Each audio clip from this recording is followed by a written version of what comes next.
no crisis or conflict situation repeats itself, but they can certainly rhyme. And some of those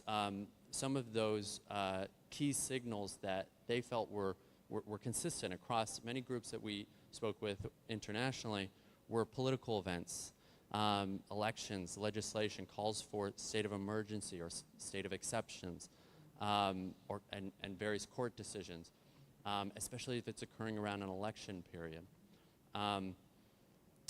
Large street protests and aggressive actions taken by state or armed non-state actors, disruptions in civil infrastructure and emergency services. So they're just to give you an idea of, these were signals that stakeholders gave us and that we imbued into our protocol. Functional identification, this is another one that came actually from the board. It was a recommendation. The Oversight Board recommended we develop a policy on how we treat content that could identify individuals beyond explicit factors, such as a name or image of a person. And when we went to stakeholders, they gave us certain factors. If you have maybe not one, but two, or the risk level of somebody being identified, and what that context might look like if there's a particularly severe risk to that individual's identification being revealed. So in 2021, we set out to evaluate how we should treat content when somebody posts online requesting smuggling services or requesting information about migration. And particularly we were focused on irregular migration. And so we set out to speak with a wide variety of different organizations. It included international organizations, it included humanitarian organizations, nonprofits that worked at various borders, particularly that were particularly big migration routes. And this obviously came up with, surfaced a lot of different varying viewpoints, depending on if that person was a criminologist, depending on if that person was a human rights activist, depending on if that person was a trafficking expert who really, in most cases, were seeing a big linkage between smuggling and trafficking. Many experts really behooved us to follow or use as a compass the protocol on human smuggling from the UN.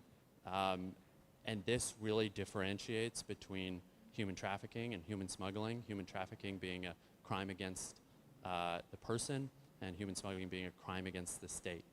And we imbued that into our policy basically to create a proportional response. And even if we were to pursue a route that removed this content, we might not remove it as strongly, and it might not be as big a consequence as if somebody posts about offering smuggling services or posting anything that could be associated with human trafficking.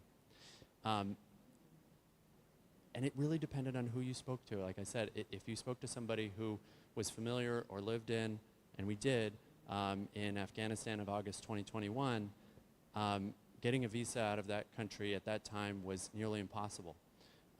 There was no real opportunity for regular migration.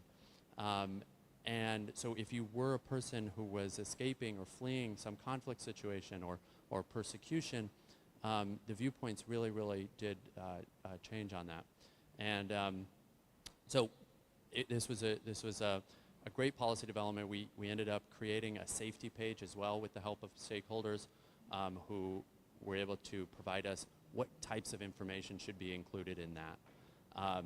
It shouldn't be a fear-mongering safety page. It should provide valuable information to somebody who may be fleeing a conflict. I think the best one that I heard was write down 3 phone numbers and keep that safe, because you could have something stolen from you, or you could have your belongings stolen. So we included that in the safety page. And I think that's it.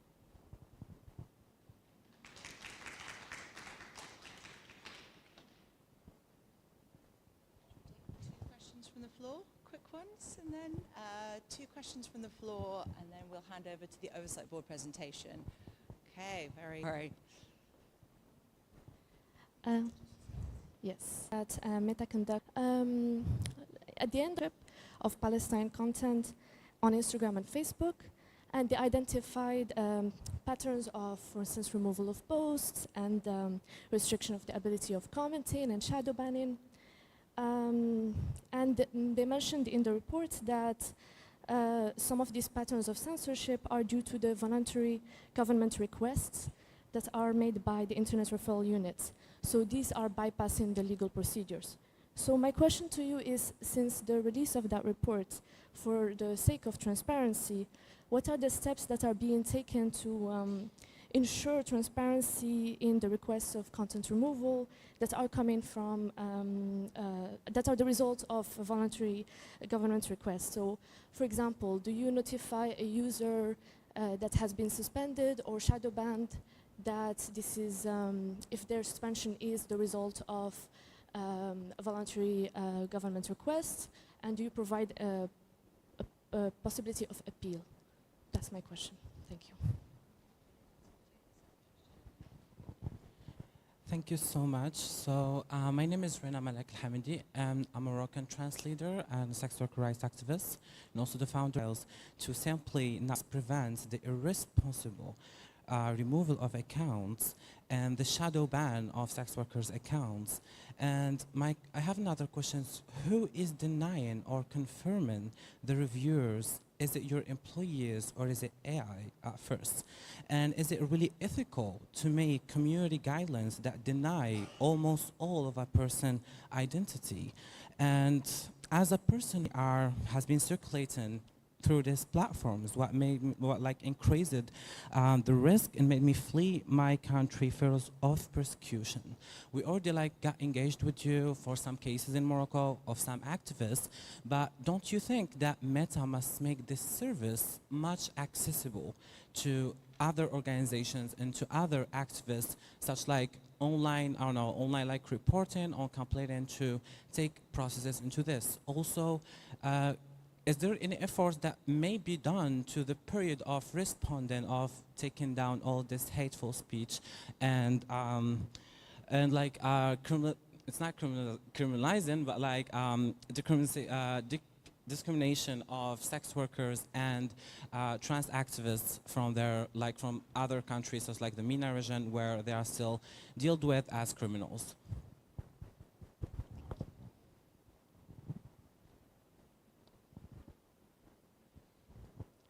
Thank you. Great questions. I'll take the first one. So, and this was, I think we mentioned, my colleague Iman mentioned this yesterday. On our Transparency Center, you can see government requests for takedown requests. And we also work with the Lumen project, which is a fantastic project to track and force some transparency in this area. And I would encourage you to go to that, and you can see, where government requests were taken. Any kind of government requests that we receive, we always do check, does this violate our community standards?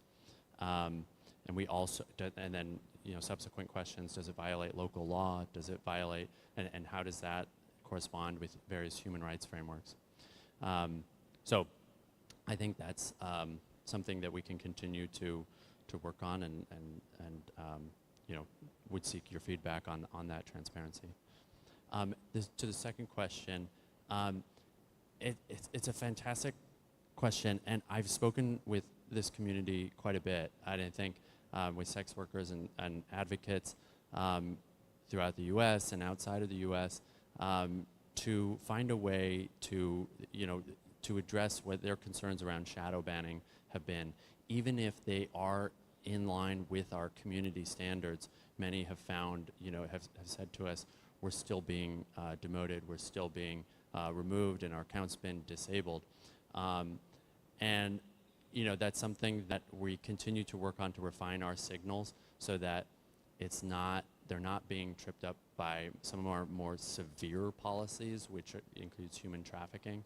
And sometimes these signals that we built can overlap, and we have to what's good about speaking externally with civil society organizations is really kind of identifying what are the things, the keywords or images that might be shared that might be triggering our automatic systems and built as classifiers. On moderation, it's a mix of automatic technology and human review. So we do have human reviewers who will evaluate content.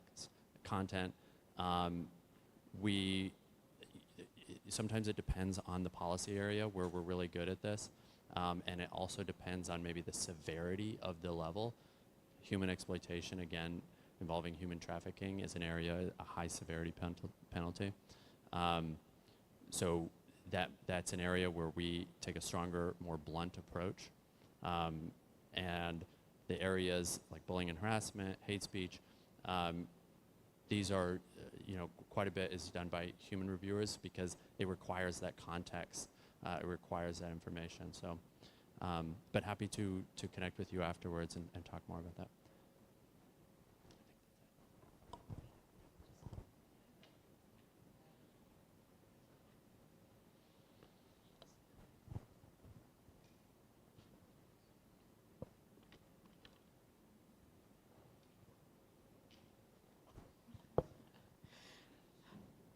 Good afternoon, everybody. Thank you for being here. I'm a member of the Oversight Board of Meta, independent body. So exactly it. What or who is the Oversight Board? I'm sure some of you might have heard about it. Is it a spirit? Is it a ghost? No, it exists. And I'm one of the members. So the Oversight Board is a reality.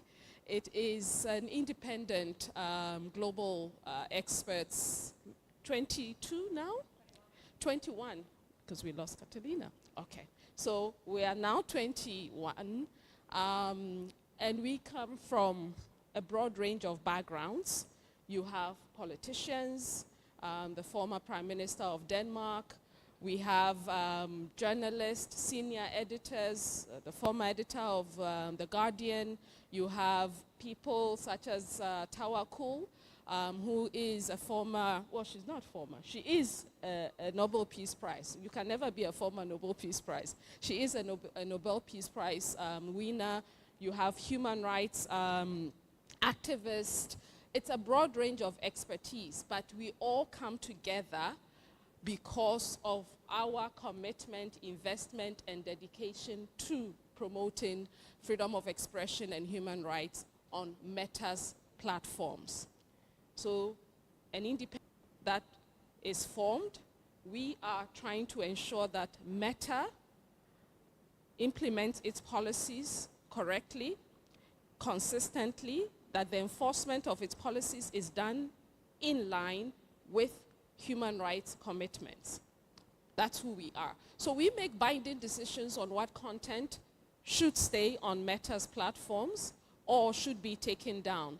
On the three Meta platforms, that's Facebook, Instagram, and recently we got a scope expansion to include Threads.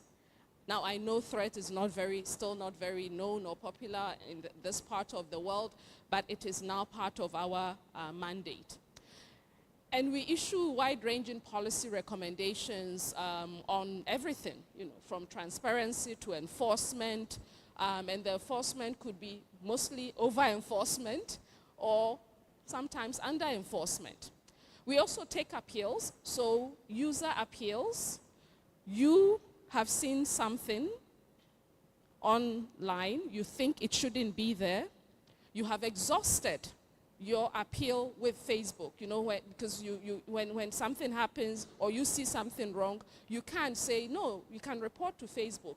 When you are unsatisfied with the response you get from Facebook, or you feel Meta, but yes, we are talking about the platform. If you are not happy with the action of Meta, you can now appeal to the Oversight Board to say, I saw this, I don't think it should be online, or I posted this and it has been removed. So what should be on or what should be removed? We hear appeals on those. But Meta also sends referrals when sometimes they also have a very difficult case that they are not sure how to go about it. They send it to the oversight board for us to deliberate on it.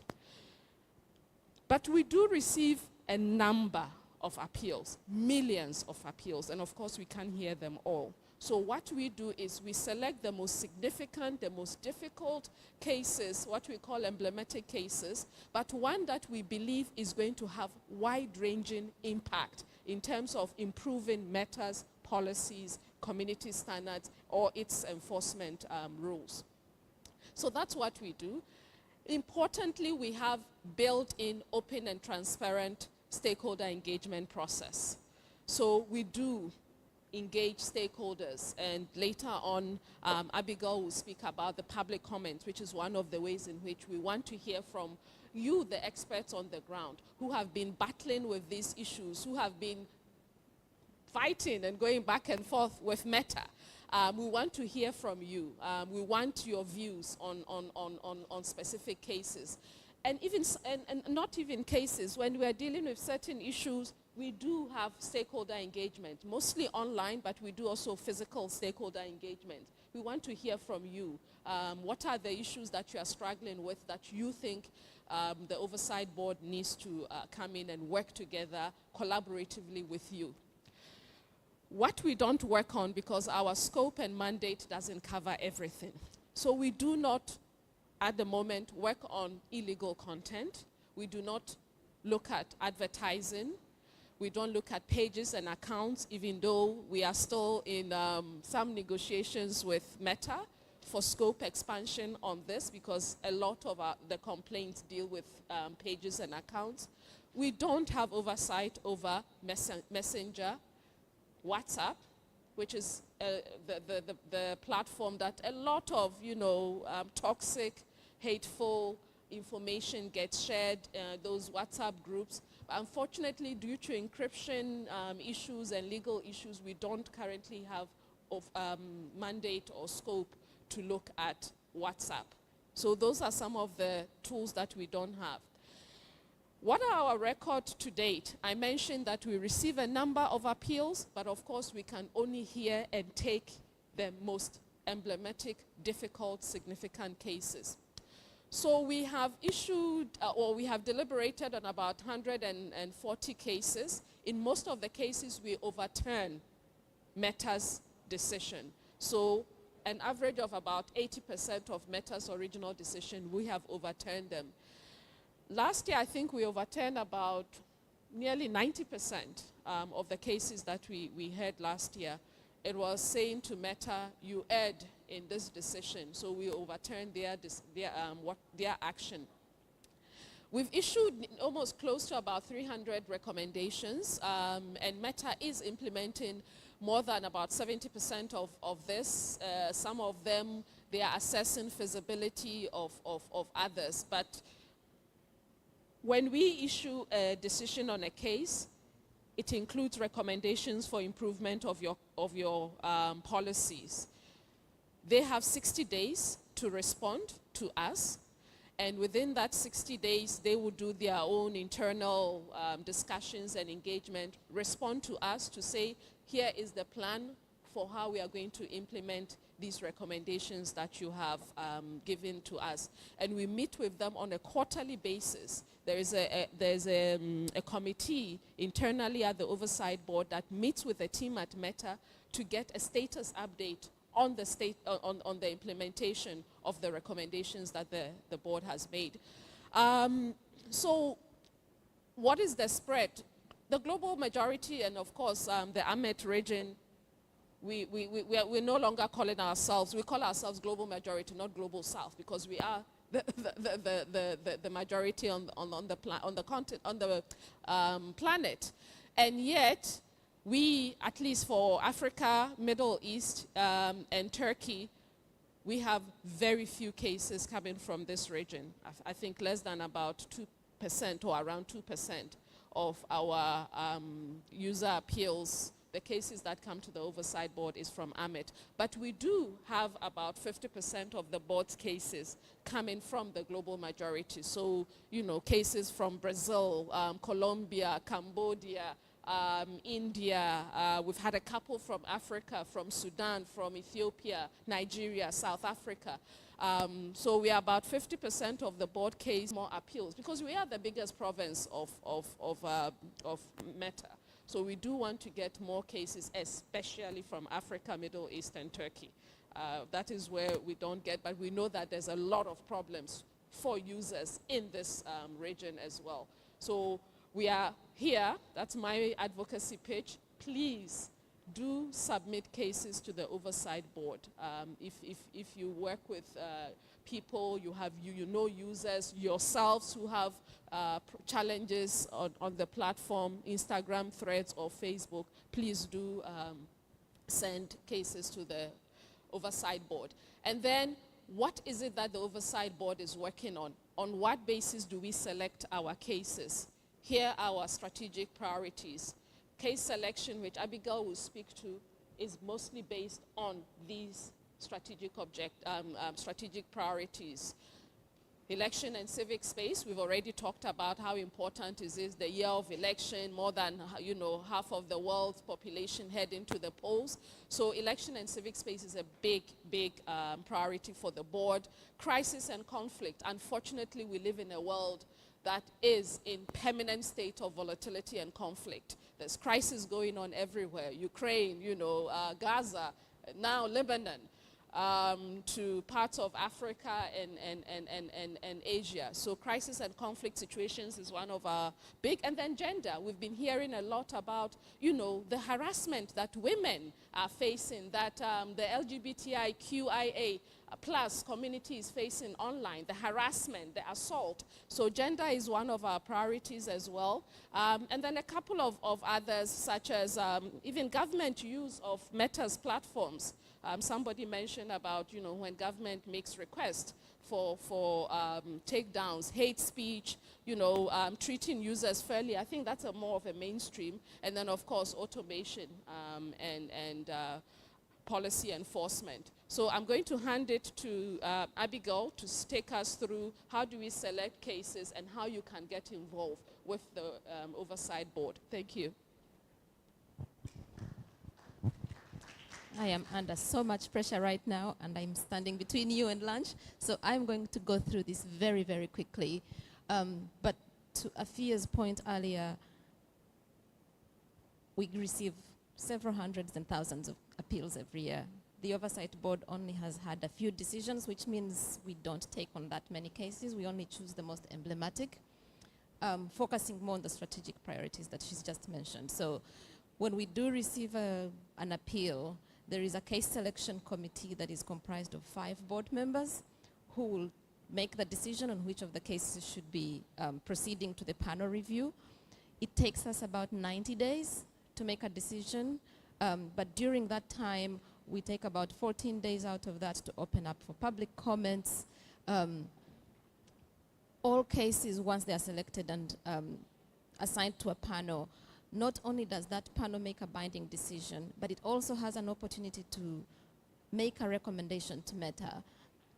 That is not binding, but as you've heard from Connor, it's been incredibly helpful for Meta in putting that into their policy development process.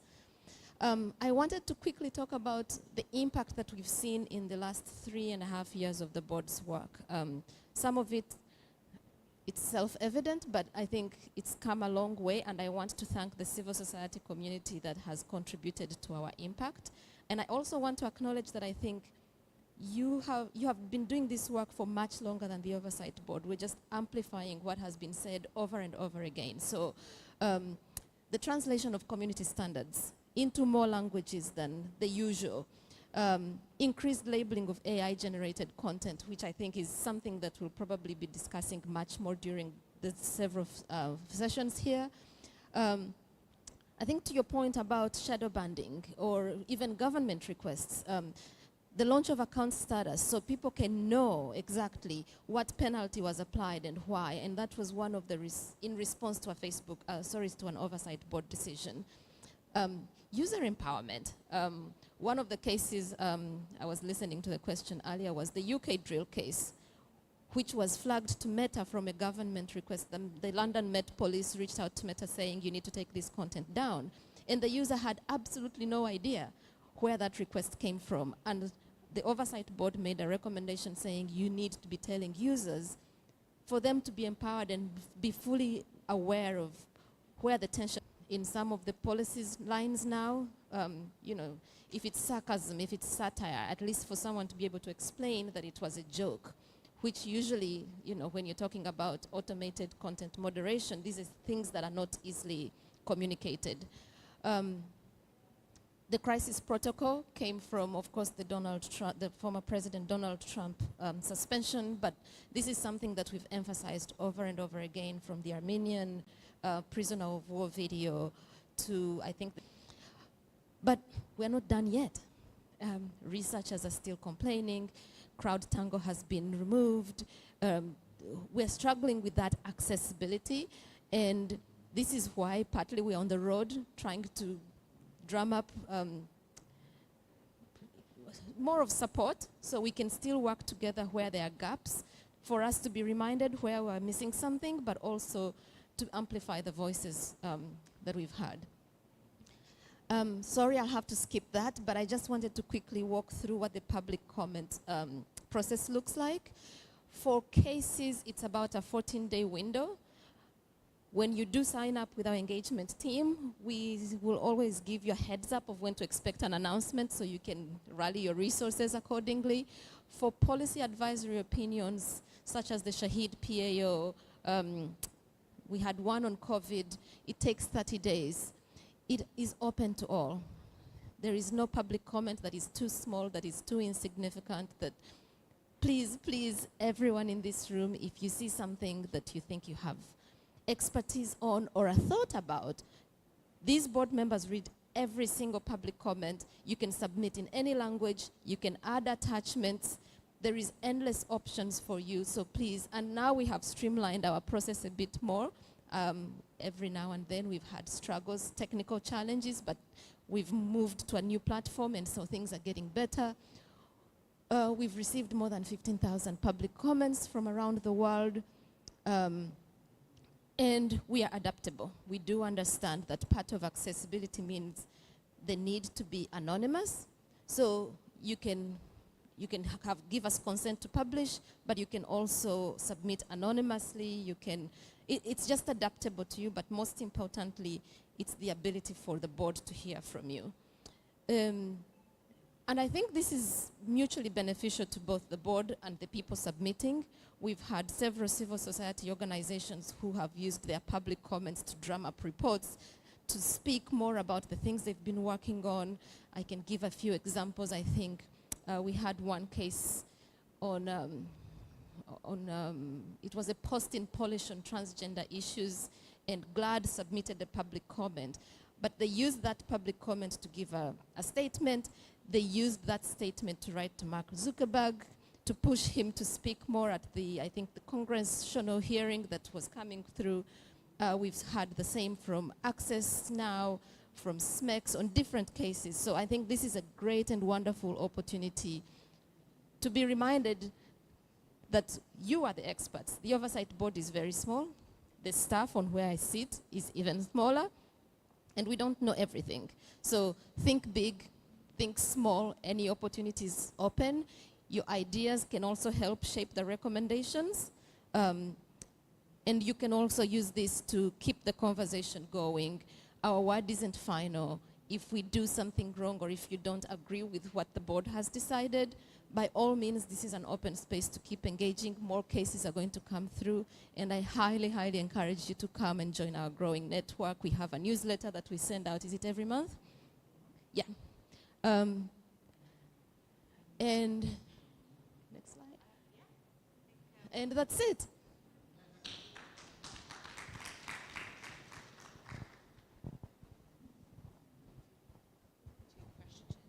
Two questions, okay. You were very quick last time, so here we go.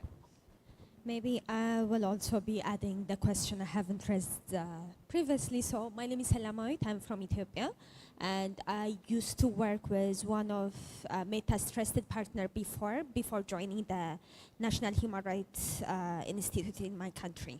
So one of the questions I have is, I know you cannot moderate WhatsApp, but WhatsApp status is becoming one of the place where hateful content is going to be orchestrated. So how are you going to, if you have any idea or plan to engage or to include WhatsApp status? The second one is, how about coordinated inauthenticated behavior that's coming from the government? Because in my country and other sub-Saharan African countries, government usually use its mob to actually have to orchestrate or to orchestrate inauthenticity by behavior. So BBC Amharic also featured that, and how are you going to address that as well? Maybe the other is, it's a question for Meta as well as the Oversight Board. How are you planning to engage National Human Rights Institute in consultation as well as briefing? Thank you. Well, look, I think we can stay longer, so we will maybe allow people a chance to leave, take 2 questions, allow people a chance to leave, and who wants to stay can stay on for a little bit longer of a conversation.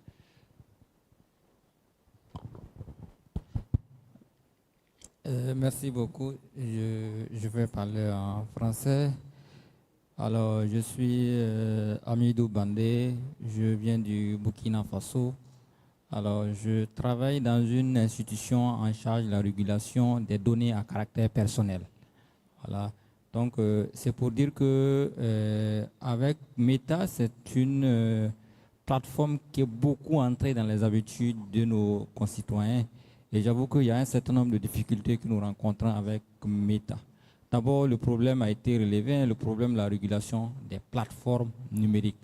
Aujourd'hui, on a comme l'impression que Meta est beaucoup plus une plateforme où il y a la diffusion de fake news, de nouvelles informations qui ne sont pas en conformité avec la réalité en fait.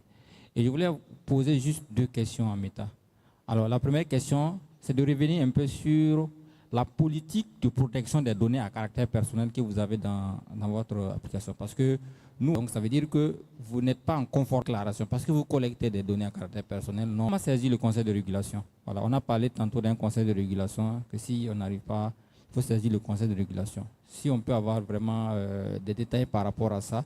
Et moi, particulièrement, je voulais avoir les contacts des responsables de Meta. Voilà, ça nous permet de continuer à échanger lorsque nous avons des difficultés. Voilà, donc si vraiment ceux qui sont là, peut-être si je peux avoir vos contacts ou en tout cas les références à travers lesquelles on peut arriver à vous contacter régulièrement, ça va être quelque chose, une valeur ajoutée pour nous. Merci beaucoup.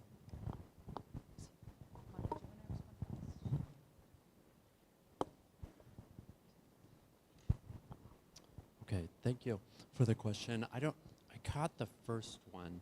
I think was on misinformation and kind of our approach to misinformation. So if we have misinformation that is where there is a high risk of harm involved, we will remove that. If it doesn't fall, something like with regard to health or health misinformation, but if it doesn't rise to that level, we use our third-party fact checkers, which is a network of about 90 plus different organizations from around the world, working in 70 different languages, who make their assessment as to whether the information is false or not. And then we will put a label on that to provide more information for our users to indicate whether that is false information or not. And I'm sorry, the second question I didn't quite get was around data collection, and but I didn't quite get that.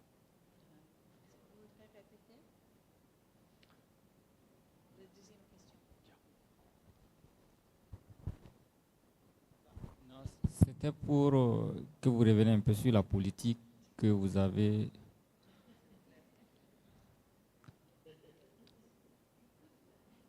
Voilà, c'est bon. C'était pour que vous reveniez un peu sur la politique que vous avez à votre niveau, sur la protection des données à caractère personnel dans la plateforme Meta, parce que vous collectez beaucoup d'informations, de données à caractère personnel.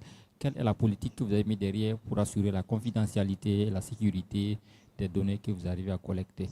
Aussi, c'est qu'au niveau des données, quand vous collectez les données, vous les transférez vers un territoire étranger, parce qu'on n'a pas une...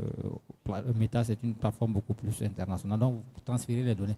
Alors que la réglementation fait obligation à toutes ces plateformes-là de demander l'autorisation des autorités en charge de la protection des données à caractère personnel. Donc l'idée, c'est de faire en sorte qu'il y ait un renforcement de la collaboration entre Meta et les autorités en charge de la protection des données à caractère personnel. Parce que nous sommes parfois saisis de beaucoup de situations en lien avec la violation de la vie privée, la violation des données à caractère personnel. Et là, nous n'avons pas cette possibilité, si on n'a pas saisi Meta, voilà, de faire arrêter ça. Et nous, lorsqu'on envoie la requête à Meta, la requête va prendre beaucoup de temps, voilà, ça ne vient pas. Et à un moment donné, tout ce qu'il y a comme dommage, le dommage a eu le temps d'être causé. Voilà, donc derrière, même si vous réparez, il y a un préjudice qui est déjà là. Donc c'était un peu ça que j'avais. Je ne sais pas si c'est compris. Thank you. So I'm afraid my answer is going to be a little unsatisfying. I don't deal with data collection or how the company grapples with data localization laws. I know that is something that has come up quite a bit.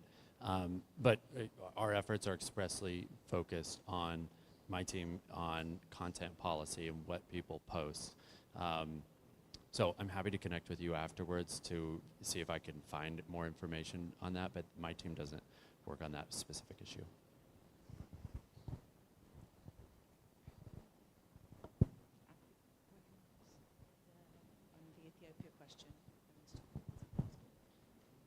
So to the question regarding the scope of the board, unfortunately, the board doesn't have scope over WhatsApp, not only because of encryption, but because there's like a whole process that would have to take place for us to get scope on that. I do acknowledge and I understand how much WhatsApp has been used now to proliferate hate speech and other harmful content, but it's unfortunately out of scope. And the same thing goes to inauthentic behavior, because the board is really unable to verify and do the work, and that has been left within Meta to do that. It's more of a product question than a policy question. You also asked how we engage with human rights commissions and people who deal with human rights. You are always free to submit a public comment. I do believe even the special rapporteur did submit a public comment in one of the cases, but we also are fully engaged and we have made submissions that have been included in reports. We continue to engage during roundtables whenever there is a chance to do any kind of engagement with these bodies. We are more than open and willing to engage. So there's somebody else from Meta here. She wants to chip in. Thank you very much. And thank you for the questions. My name is Iman Khair, and I work with Meta. I am a public policy manager, and I specifically work for the region of Africa, Middle East, and Turkey. And within that, I work with a team for community engagement and advocacy. So it's a team that specifically, let me stand to look at you. It's a team that specifically deals with high-risk users, right? So everybody that comes from activists to human rights defenders, LGBTQ communities, and migrants. So I have some of the answers, not fully, like I'm not sure it's gonna satisfy you, but what I'm hoping for is that it's gonna create like a step for us to have a conversation and see how we can improve it. So when it comes to the human rights report, one of the things is this report ignores the reality that when we're enforcing globally, you know, like one of the things is that specifically with the Israel-Palestine war, it's a highly polarized conflict, it's intense, and we had to deal really fast with it. So, and one of the things that our policies are trying to make is to make sure that we give voice to everyone, right? Not just a specific few. And one of the things that this report also ignored that we had an update that we provided in 2022, a human rights due diligence that we published in 2022. We sent an update in September 2023.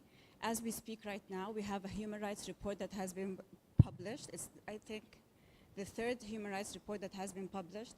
And I think we're the only company, we're the only tech company that actually has human rights commitments and publish reports on human rights commitments. And we do that because we are a signatory to the UN guiding principles. We follow the GNI principles as well when we speak about this. Do we always get it right? No. Content moderation is really tricky. As someone who's an Arabic speaker, I understand a lot of the challenges. As someone who's an Arabic speaker and from Sudan who has a war in their country, I can tell you it gets really difficult because Arabic language is a rich language, right? So some derogatory words that can cause a problem in my country right now because of war is a normal word like azraq, which means blue, you know? So like it gets really hard. And one of the things, because of that, that's why we have the different teams, such as my team, where we could engage with high-risk users to let us know sometimes what is it that we're missing. Because everybody who's working in this understand the narrative, the local language, native language, and understand the local context. But things really change really fast. Hate speech, pre-war, during war, post-war, isn't the same. So I think that one of the things that we're saying here is that we don't always get it right. You can speak to us, and like we are here to have a dialogue. And if you're not satisfied, there is a way through the oversight board, which I think provides really like this different oversight, even if you don't like what Meta is saying, and please engage with it. When it comes to, and I think Afia has mentioned that some of the things that we're seeing is that people are not engaging. So I think it's important that you engage. Another thing that's important is that we have so many resources that nobody uses. So for example, we have something called the Defender's Safe. The Defender's Safe allows you to go online, get a digital security training to stop these things happening to you at the first place. In addition to that, you can report anything. Specifically, if you're a high-risk user or you're a marginalized community, there's Access Now helplines. There are different helplines for every region, and you can connect with them. They know the organizations, they know the issues, and it allows them to take action really swiftly where they connect with Meta. We also have a human rights defenders fund where if you're at danger or you need legal support, you can use that fund. You apply for it. It's not an application that's long and takes months, but it is like an emergency application which you can use. So all of them really, like we want this in our compliance. On WhatsApp, the only end-to-end encrypted on WhatsApp are your picture and your title. So like these are things that are not end-to-end encrypted, and that's what we could see. Otherwise, we encourage reporting, because reporting is the one thing that could show people that something is wrong. Again, from our continent, from Africa, Middle East, and Turkey, reporting is extremely low. And I think if we don't report, how are we meant to know that there's an issue, right? So I think I'll stop here and hand it over, but just wanted to share a little bit and introduce myself. Thank you, everyone. We are happy to stay around and take some more questions, but also have run into lunch. So does anyone want to leave? I'm loving the fact there's more enthusiasm for questions instead of people wanting to leave. Great. And if you could just, in addition to introducing yourself, let us know if the question is for Meta or for the Oversight Board, or kind of hoping for both of us to weigh in. That would be great. Thank you. My name is Rosemary Mwangi. I work for Communications Authority of Kenya, which is the ICT regulator down in Kenya. I met the two of you last year, and my first question goes to you. Last year when we met, there was an issue with human content moderation in the Global South.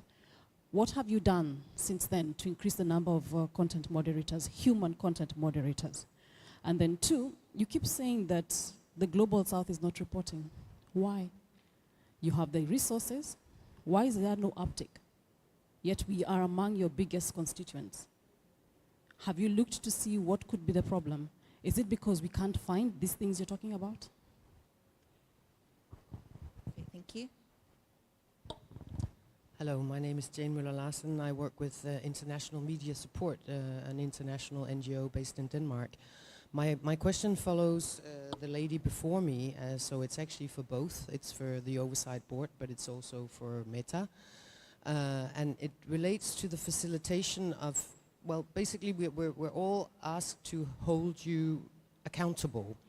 but the facilitation of information of where can you go. You just put up a map of the world. Why can't you have a map of the world? You know, there should be, in my opinion, 7, you know, continental oversight boards, and it should be very easy to find online where can you go, who to get in contact with, how many moderators are there, how much is based on AI, what are the different cases, because the oversight board, as far as I understand it, it's always delayed. If you're in the middle of the Sahel and people are getting killed, it's not good enough that we can't, you know, get in contact. And I'm speaking on behalf of my partners. It's related to also the mister from Burkina Faso, because our partners are trying to sensitize youth in relation to media literacy online. How do they use these applications in order not to get in legal trouble with the legal frameworks in their countries? But we're also inviting authorities, and we're increasingly seeing authorities saying to us, oh my God, we do not have sovereignty over this. They're only now beginning to discover. And they ask us, how can we get in contact with these companies? And we do not have any answers. So please try to make more available what's happening in your moderation, how is it happening, and who to contact if we cannot find the information online. Thank you. Thank you. I think they're quite rich questions, so we'll go back to the speakers if that's all right. Abigail, you look... 3, okay. All right. 3 questions it's going to be. I hope everyone's memorizing everything. Hello, my name is Deborah Ombuya from Nigeria. I work with a civic tech organization called Budget Foundation, and we use tech tools to demand and advocate for transparency in all sectors. So we also use social media to promote some of our work, and we do Facebook ad, but most times when we put out those ads, Meta always rejects some of this ad in the name of policy and election content. And knowing that these contents are decent and they are decent and they help us reach our audience to inform them of their rights. So I want to know how this can be regulated and what can be done about that. Thank you. Thank you. Just one thing, I think we might have to say goodbye to our translators pretty soon. Afia does speak fluent French, and we will make this the last round of questions, and then I think we'll have to switch to a slightly more intimate session. So maybe we could connect afterwards. Right, who's going to respond first? I'm going to kick the lady's question to Meta, because advertising is out of scope for the board. I will respond to you first in a more general way, and a very general answer to your question is, we are here. This is us showing that we are here, and we are trying to expose ourselves and be present. When we do the board 101, we recognize that a lot of people have even never heard of the oversight board. A lot of people don't know how to, like, what does it do? How do you select the cases? How do you, and I think you're right, you called us out, and this is one of the reasons I love doing this, because you get called out very quickly. One of the things that I wish we had added onto our slide is, how do the appeals actually happen?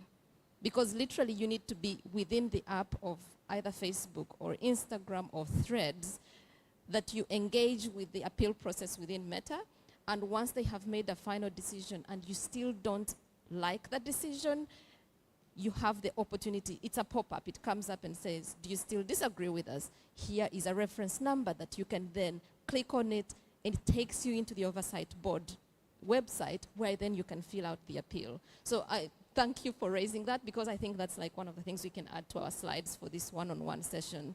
And then, you know, it's not unfortunate, it's just the nature of the world that the Oversight Board was launched during the pandemic.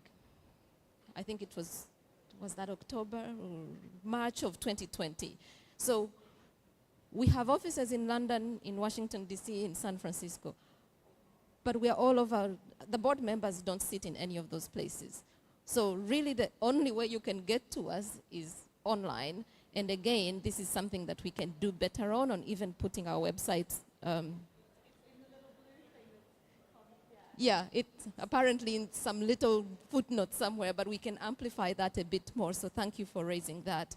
On why people don't report, we honestly don't know. It could be, half of it could be a bug. Half of it could be the lack of awareness that we are trying to build, slowly get to it.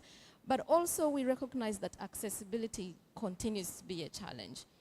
It could be language. When someone thinks of appeal, sometimes they think of like this convoluted legal process that no one wants to engage with, and nobody's going to hear me, nobody's going to care. And of course, because we take very few cases, it's not easy to always get that sense of, oh, and I know someone whose appeal got heard and picked, and so this is, so I think this is something we can continue to ramp up on.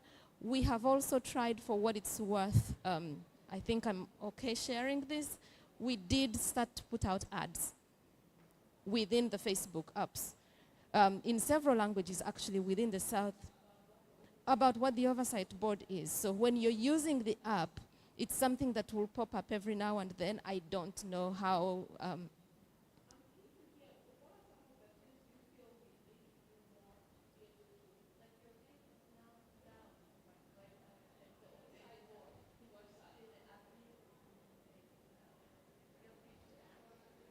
I mean, so like, but sometimes when you don't know, you just don't know.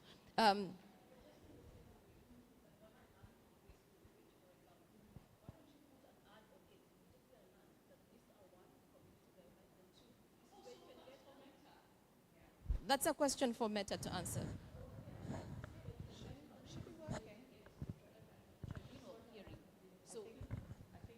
You know, you can't divorce the Oversight Board from Meta because you're in the same bed, unfortunately. You're funded by them, so you cannot then say, no, no, no, that's not us, that's them. Simply because you're in the same bed, you need to be on the same page for me to be able to get to access you. Immediately I land. I don't have to go to a different website to find you, to place my complaint, to hope for the tribunal to hear me. All this, come together, you're already together. You're already one pot. So stop trying, I know, governance issues, you're trying to say, no, no, no, no, we are this, and these other guys are this. You're paid by Meta.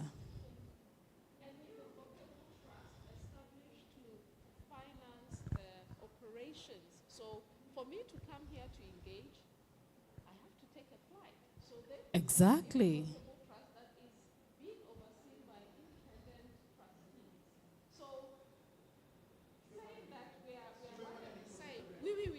Pardon, excusez-moi.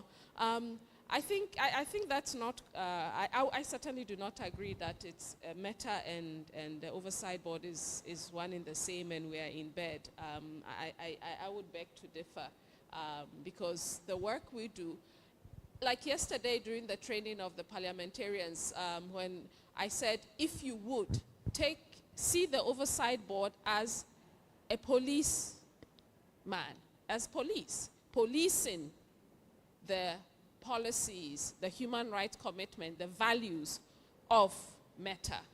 So independence, when we were approached to be board members and I was told, you are one and the same as Meta, you are in bed with Meta, I would certainly not have joined. So the independence is something that we hold on to very jealously. So I would beg to differ on it. The funding, yes, it's an irrevocable trust. Remember, what actually started, maybe let me step back. Meta had to learn from its mistakes, okay? So before the establishment of the Oversight Board, what did we see? Cambridge Analytica, Russia disinformation, Myanmar, and all of these things happening. And so they were saying, look, it's not realistic. We cannot police ourselves. We need an independent accountability mechanism. And so the independent accountability mechanism is us. We are saying, if you are unhappy with what Meta is doing, if you're unhappy with their policies, with how they implement or enforce their policies, you have somebody that you can go and complain to. Yes. Now, I take your point, both of you, very well on how accessible are you. That one, I think that you have a point. Yes, we want to appeal, but the appeal link is down. Then we can quickly Thank get you very onto it. much. Yes. Guys, let's keep in mind that we have lunch. So We need to take a break. I think this is very important. We are Very much sacrificing our important, stomachs. yes. So, It is. so I do hear very you on that, and I think we can certainly do more in terms of our accessibility, our speed, but maybe what we didn't do. Sorry, Simona, and I'm going to quickly explain. We actually have different types of cases. The 90-day case is what we call the standard one, which is now we are really going to go into the case. We are going to engage the experts on the ground. We are going to collect public comments. We are going to have something called also summary cases. That is when a case comes to us, an appeal comes to us, and we realize, no, this is happening in Gaza.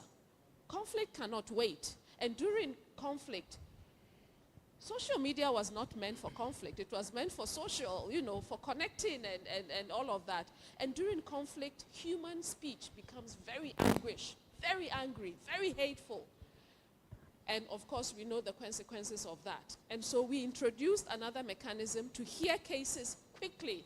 What is happening in Venezuela post the elections, we've just issued a decision on that. Colombia and other. So whenever there is a conflict and we know if we do not act quickly, there is real world harm or danger, safety, security issues, we have another mechanism on. We mentioned the 90 days, but there are other different ways in which we hear appeals and issue decisions very quickly and get Meta to act quickly.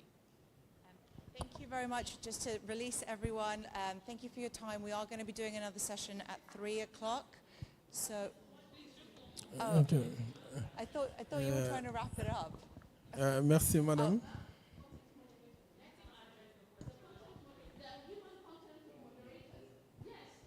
So we have half of our decisions. We are telling Meta we need you to put in more resources. What have we done? We have issued our recommendations to Meta. Meta is implementing. They are increasing their resources in non-English speaking geographies because that was our major problem, in that we need you to, I don't know whether you are speaking about a separate issue on content moderators, but in terms of the number of human content moderators, we've told Meta that you need to increase your resources vis-a-vis human content moderators, especially in non-English speaking jurisdictions and geographies. That we have made.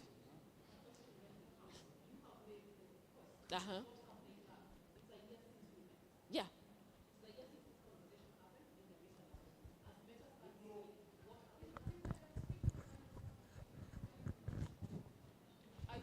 Sorry, I'm asking, in terms of content moderators, human content moderators in the global south, we had this conversation last year. What has the oversight board picked up on it, told Meta? What has Meta done? Quantitative. Yeah. Look, I can only speak on behalf of my team.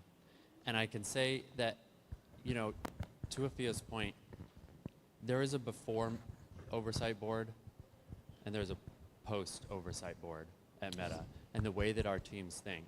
Every time that I do any of my work with stakeholder engagement on content policy issues, I know that somebody's checking my homework. And I know that that the oversight board is going to look at that now. And they're going to not shy away from calling us out on a lack of, thoughtfulness in our policy or under enforcement or over enforcement. And they have done that. They've made recommendations specifically to my team on stakeholder engagement that we missed, that we didn't talk to somebody. that we should have talked to more people, we should have gotten more perspectives. I know other teams are getting that as well directly from them, and goes to content moderators and the number in the global majority. I don't know if there was one more. Allô? Yeah. Merci. Voilà. Ok. Ok. Donc, merci, mesdames et messieurs. Donc, moi, c'est M. Silla Abdelahad, représentant du ministère de la communication des télécommunications du numérique du Sénégal. Donc, je tenais seulement à vous féliciter et à vous encourager sur cette démarche. Donc, je rappelle que, ne serait-ce que hier ou avant-hier, Son Excellence, Monsieur le Président de la République du Sénégal, a rencontré les autorités de Meta. Donc, ils ont trouvé des pistes de partenariat ici au Sénégal. Voilà. Mais moi, donc, pour ce qui concerne ce panel, je voudrais seulement, donc, peut-être vous poser une petite question. Cela veut dire quels sont les mécanismes ou bien les mécanismes ou bien stratégies que Meta va partager avec les populations sur la protection des enfants en ligne. Voilà, merci.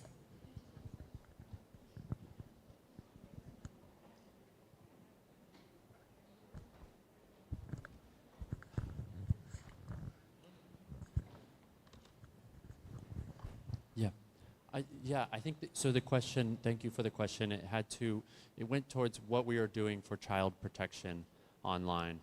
I think just in the last week, it was about a week and a half ago, we made a big announcement in changes that we're making with regard to our default settings for Instagram for teenagers. And I would really encourage you to go look at those. That really fundamentally makes some big changes in terms of the protections that upon creating an account that a teen is opted into automatically, which requires a lot of permissions and oversight from their parents to see who's interacting with them. It changes who can message them without being connected to them as an adult to a teenager. So that's just in the last week and a half. I think just overall too, just looking at our policy development and from my perspective, and where I sit, different policies that we've put in place recently with regard to the identification of individuals online with regard to removing sensitive imagery. When somebody requests to remove an image that has a minor in it because it may not violate any community standards, but that minor could be put in danger by virtue of their image going viral. We've developed a policy now that is that really errs on the side of safety for minors and uses authoritative representatives like parents, like schools, trusted partners who request for it to be taken down, for that to be taken down. So it's along a wide spectrum of policies and product features where a lot of changes have come in the last few weeks and year, and more to come. Yes. Real quick on advertising. So advertising is a very different set of policies from our community standards. Our community standards only really are focused on organic content. Advertising includes everything in our community standards, and it goes further.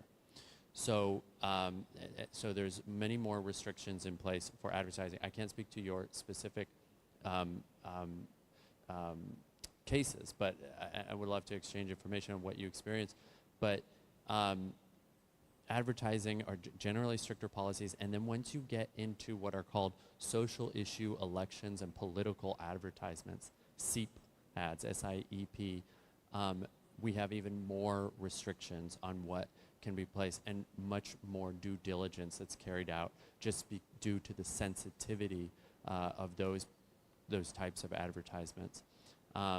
Those vary by country. Those vary by what we consider, what we call social issues. You know, in the United States, these are big issues like immigration, abortion. In other countries, it's something different. That it's a topic that's very, very closely aligned with each and every election. So that's a list that we continually refine and work with stakeholders to make sure we're getting right.